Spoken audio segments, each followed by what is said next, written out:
Assalamualaikum warahmatullahi wabarakatuh. Selamat pagi. Bagaimana kabarnya semuanya, teman-teman? Nova, Fatma, Pagi Kak, Alhamdulillah Pagi Kak, baik. Ayu. kabar Baik, baik Kak. Kak.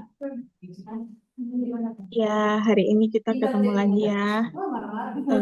Kali ini kita diskusi mengenai nilai ASN, khususnya mengenai kompetensi dan harmonis.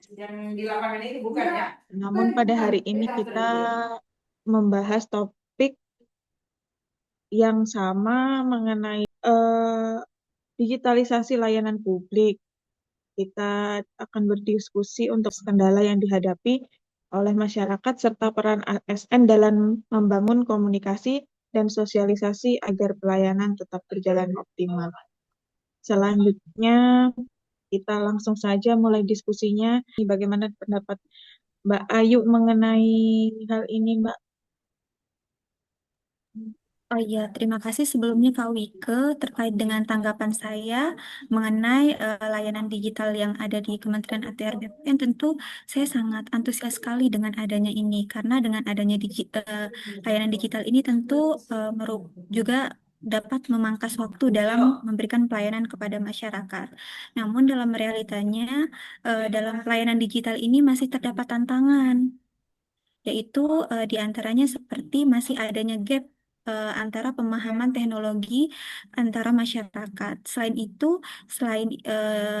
itu adanya tantangan modus baru seperti sekarang ini adalah cyber digital, di mana ini juga menuntut kompetensi kita sebagai insan ATR BPN untuk terus mengembangkan kemampuan agar saat kita melakukan transformasi ini juga disertai dengan pemberian solusi ataupun mengatasi hal-hal atau dampak yang akan terjadi nantinya. Seperti itu, Kak.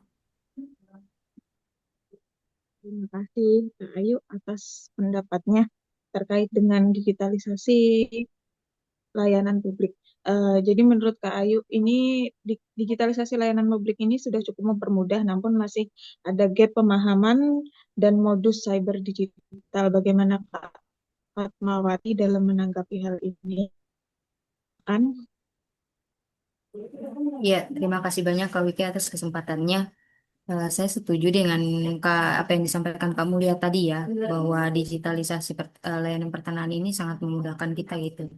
Misalkan nih saya lebih ke contoh case-nya aja kayak di daerah saya ini kan teman-teman di Maluku itu kan banyak pulau-pulau kecil ya. Jadi kalau masyarakat atau pemohon itu mau pengurusan tanah, mereka tuh harus ke kabupaten dulu. Jadi kayak naik kapal dulu gitu. Dari segi kos biaya juga akan lumayan ya pengurusannya itu. Jadi diharapkan dengan adanya digitalisasi pertanahan ini, misal adanya aplikasi Sentuh Tanahku, nah itu kan udah cukup memudahkan masyarakat mengakses informasi, kayak informasi dasar kayak persyaratan, biaya, kemudian alur, dan lain-lain. Sehingga sebelum mereka mau pengurusan tanah itu, mereka sudah siap dari segi kesiapan, kelengkapan berkasnya. Jadi nggak bolak-balik gitu loh, Kak.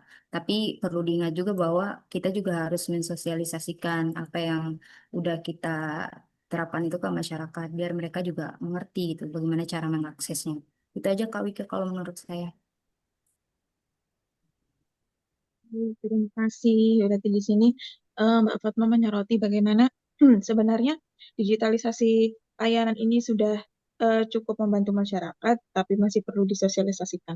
Bagaimana Ya, dengan benar Kak. pelaksanaannya, Mbak?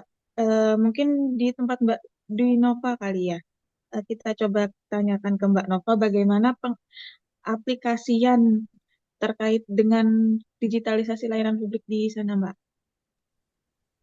Terima kasih untuk kesempatannya Kak. Kalau di kantor kami sendiri itu sebagian masyarakat itu masih kurang mengerti teknologi Kak. Mungkin kesulitan mengakses dan memahami sertifikat elektronik ini. Sehingga kalau dari nilai harmonisnya itu antara ASN sama masyarakatnya itu juga terganggu Kak. Jadi harus kita dampingi. Gimana cara dampinginya itu? Saya setuju dengan Kak Fatma tadi mengatakan bahwa kita harus melakukan sosialisasi kepada masyarakat. Bagaimana caranya gitu, Kak? Eh, jadi nggak hanya berfokus pada sistem, tetapi juga kesiapan penggunanya, Kak. Baik, terima kasih Mbak Nova. Eh, Selanjutnya ke langsung aja ke Mas Guntur, eh, menanggapi dari hal yang disampaikan Mbak Nova tadi. Menurut Mas Guntur, bagaimana ini cara kita solusinya untuk mengatasi kesulitan masyarakat tersebut, Mas? Hmm, Baik, terima kasih Kak Wike. Saya sebenarnya setuju dengan Kak Dwi Nova ini, di mana kita tidak bisa memungkiri bahwa pengetahuan masyarakat tentang layanan elektronik ini masih belum diketahui semua atau belum semua melek akan teknologi. Banyak kekhawatiran yang muncul, banyak yang berpikir negatif mengenai adanya layanan elektronik ini. Kita tidak usah berpikir ke sertifikat elektronik dulu. Namun di layanan elektronik saja masyarakat itu masih banyak yang belum bisa mengakses begitu Kak. Nah, melihat kondisi tersebut, disinilah peran kita sebagai ASN harus kompeten, harus memberikan pengetahuan kepada masyarakat, memberikan keyakinan, memberikan rasa aman bahwa layanan elektronik di kantor pertanahan itu sifatnya aman. Terlebih lagi nanti produk yang dikeluarkan begitu Kak. BPN itu sangat menjamin 100% mengenai keamanan data masyarakatnya. Di samping itu, kita juga kan sudah menjalin hubungan kerjasama dengan instansi kementerian lain. Contohnya dalam hal identitas, kita telah bekerja sama dengan Dinas Kependudukan. Selanjutnya masalah peta juga kita telah bekerja sama dengan Dinas Tata Ruang melalui sistem penggunaan satu peta atau one map policy itu.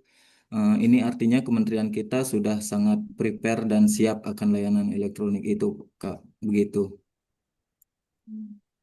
Baik, terima kasih Mas Guntur atas saran tanggapannya ya. Ini juga bisa menjadi sebuah solusi untuk permasalahan yang sedang kita bahas pada hari ini. Baik teman-teman sekalian, mungkin apakah ada yang mau menambahkan? Eh, Kalau tidak ada, saya langsung menuju ke kesimpulan.